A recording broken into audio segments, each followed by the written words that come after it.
And some of the decisions that are made right now are not going to be understood by us mere commentators. It's up to the players to make sure these decisions are best against the opponent. And that's what they must understand as they start small battlefield right now. And of course, the winner of this moves on to the grand finale to fight our special guest, Thas. Both of these players have also lost to Thas. Stan lost 3-0, and I believe Next lost 3-1? 3-2. 3-2. As we get a teleport back on stage, that's such a nice escape option. If you teleport and Smash is more recovery, but if you use it like a traditional FGC, it can be a very nice getting out of a situation. I like that counter, but can Next continue the edge guard? Not quite. The down tilt would not 2-frame. Oh, that down. Oh, no back air coming out after that down throw. Not going to kill DanTheMan as Dan gets back on stage nicely, and this could be an issue. We saw how the percents of TD dying were very low, especially with all that rage. And with all that coming through, Dan has a lot to give, and Next has a lot to take in this first stock alone. With that dash attack after the up smash, Dan got a little too feisty there, and Next is going to take the first stock of this set. As we see a little tech chase combo from Next, very intuitive part of her game is those platform tech chases. It's such a strong part of Palutena in general. The teleport's right in front of Incineroar, and Incineroar says, "Oh yeah, I'm gonna scoop you up. Thank you very much." We do have a left trap position coming out from Next, and the situation is swapped just a bit. And in a scramble situation, Dan's going to get something out of it here, but not for long. The shield game from Next is going to work nicely into another left trap situation. You'll see this a lot with these left trap situations. They'll jockey you back and forth a whole bunch because they're really nice at these ledge situations, but even better at getting off the ledge. It's impressive for both, really. As Dan kind of fumbled a bit on that, and Next is able to get a relatively easy nair off that scenario. And Dan trying to work his way back into a lead, getting a juggle stage situation off. Could have anticipated something, was not hitting something when Next landed with nothing. And Next gets out of that situation scot-free, and overall with the stock with that backer after the scramble. And we are seeing a very close game here as the loaded whip will take Next to the last stock as well. It's even games here. Revenge is not going to work out there for Dan. How much would this nair work out for Next? About 40 there. And the down tilts there are going to be very frequent from Next. There's so low, it's so low committal and gets so much reward. But in these later parts of the game, you might see Next try for edge guards as she has the lead now that it's a practical decision. And right now you might be able to see there's an attempt, but the side B is not even going to be a needed edge guard as the down tilt just hits it directly and it connects into the backer. That's what makes it so powerful. It might send at a rough angle, but it sends at even a better angle for comboing. And Next is able to take that first game over DanTheMan.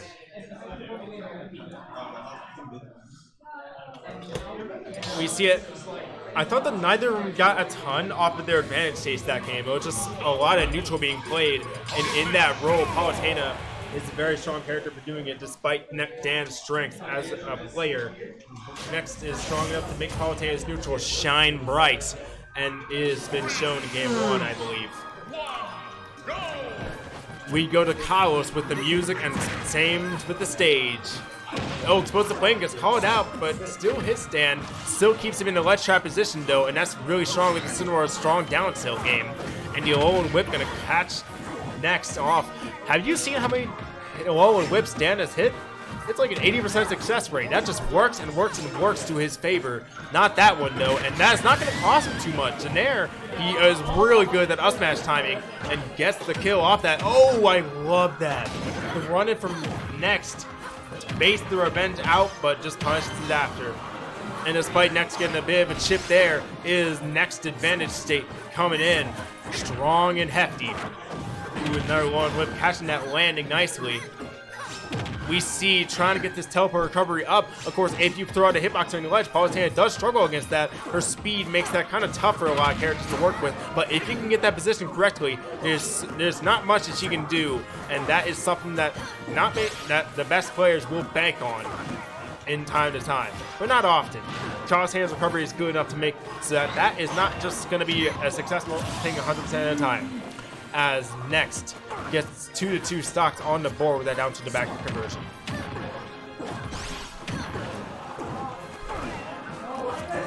We see here. Now next is the advantage again coming out of the second stock. She has been ablaze so far. Not gotten hit at all. It is from 0 to literal 100. She is at 100% here. Oh, the down smash could potentially get the win box in, but not going to work out for next. But she has not gotten hit this entire stock. Will this continue to the life's end of DanTheMan? Maybe he has not gotten hit at all. Next is moving beautifully. Right there, the backer is going to hit as well. That's a perfect stock. And in this stage of the competition, even though Next lost her stock very early and Dan had a 1 stock lead, this stage of the competition really does not matter. Oh! Wow. He must have messed up that lone whip, even though it was such a good attempt, and that's something you don't see often out of the good Incineroar players. And trying to go for a juggle state here. Oh, that lone whip trying to catch the far end. The Next going just further on. Explosive Flame plus on shield, and Dan knows that wisely. Watch for the disadvantage state. It's something that Next preys on. The lone whip gets it nicely though. Explosive Flame coming out. The down tilt's not hitting, but Dan still has the advantage here in terms of position. Not anymore though. Next has the center, and Dan has the center again. This game is so stingy with its center. It can change in seconds and seconds. As we see another ledge trap scenario. Next trying for the safe route, just going for a basic throw, potentially going for some up air mix-ups, but Dan's dash attack takes the stock. The rage combined with Next's high percent, maybe not the greatest PI too, and the parry as well. All that combines to give Dan that game win. And that's the kind of thing you need to optimize. If you even have the inch, no, the centimeter. You had better push that centimeter past its limits and into the stratosphere.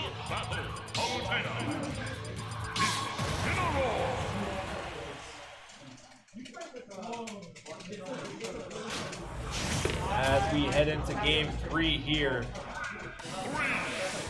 Exhaustion might actually mean something here too, because Dan definitely has played longer sets than Next. Next only came in from Winners Finals. Dan has not come in that close. He has to have played more sets in a 6 to 8 man bracket, the biggest bracket Millersville has had in a long while. We've been playing for 4.5 hours straight. Fatigue has to be setting in for every one of these competitors, and it's up to the competitors to decide how they take that fatigue, if they're well built and well balanced enough to take that on mentally and physically. And right now, these are some of the best to do that mental, tall task, titanic even. But Next right now has the advantage. Oh! That's something you'll see even the best of players will struggle in those situations with the up smash. Even with some certain hitboxes, you'll see there's like struggle hitboxes, I'll call them, where even though you shouldn't get hit by it, you'll just get hit by it anyways. Yeah. As Brooke has a demanding lead in this game so far. And of course, Dan has made comebacks here before, but that dash attack ill-advised.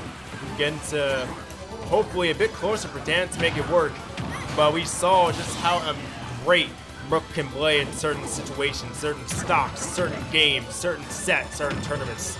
And we can see that on display here for this game as DanTheMan trying to make things work here. Oh, up smash, and look at that, just a fishing rod with that up smash, and Next got reeled in.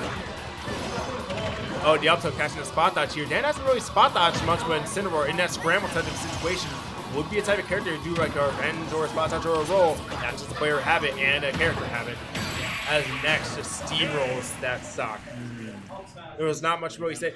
It seemed like a lot of the time when Next is on DanTheMan, Dan was lunging, swinging, trying to get anything he could off of his small advantage that he had, and Next could just float around being effortless, just being out of that range. And when he got in the range, he was like an actual wasp, a Japanese giant hornet, just staying in your zone and not getting out of there at all for the entire duration. And even though Dan has the heat, he cannot bring himself into numbers in terms of his strengths to eke out these wins, except for game 2. And that game 2 might be a little bit of an outlier come this game for, or it may be the defining moment that can get Dan to second.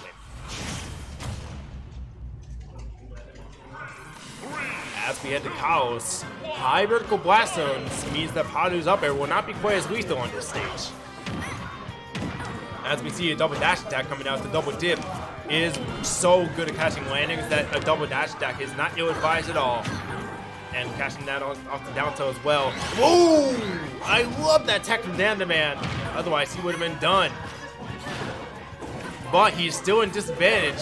And next tried to go for the bank shot there with that downer. Not quite going to work out. But Dan still has not touched Brook so far in this stock. The revenge going to give that 3%, just a crumb of extra damage that Dan might need in order to get this first stock done.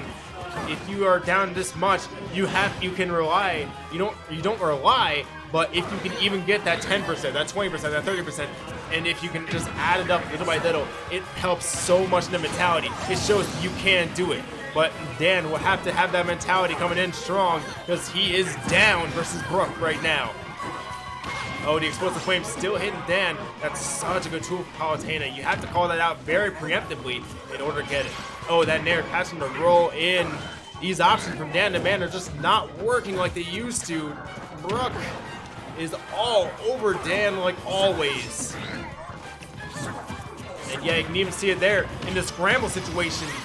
Look at that. You saw the Dan Nair, not really that near, trying to potentially anticipate him going in, but Brook was not going in at all and got, the revenge got called out by that down smash, and that's a brutal call coming in for this last section of the game. Dan would need a whole lot of mental fortitude in order to take this, but not just fortitude, the gameplay has to be on point too, and up smashes like that are not going to do it. The ledge up situation, these situations have to come in clutch for DanTheMan. In these types of situations, every interaction you take must be strong, or you have to have your opponent not be on you at all. And Dan cannot achieve the second part of that, so he has to do the former. He has to get next done in only a couple of hits or so in order to make this game won. And Incineroar may be one of the best characters to do that if he can get those hits, but that's the if part, and Brook is making it very hard for the hits to count on DanTheMan's part. You and whip working, these hits are getting like 20, 15 or so apart, and that, oh wow! That killed early, and that's the exact thing that DanTheMan needs. He does need those little interactions to work. He only a couple, and that's what he has to bank on in order for this to work. That's his reliance right now. He cannot beat Dan, he cannot beat Brook by just trying to work like a swarm of bees. He has to work like a slugger, just going in for those couple of big hits that ends the day. This is the heavy archetype in a nutshell. You have to get those big hits, or you're not going to be in there. And the juggle situation here for DanTheMan, trying to make it strong. The alone whip not going to work in the Nair. Puts Dan at disadvantage. This could be troublesome. Oh, the forwarder, only not the back air. The revenge off that. This could be big, but nope. The back throw coming in from Brook, and that is gonna seal the deal out. And next gets another shot at that.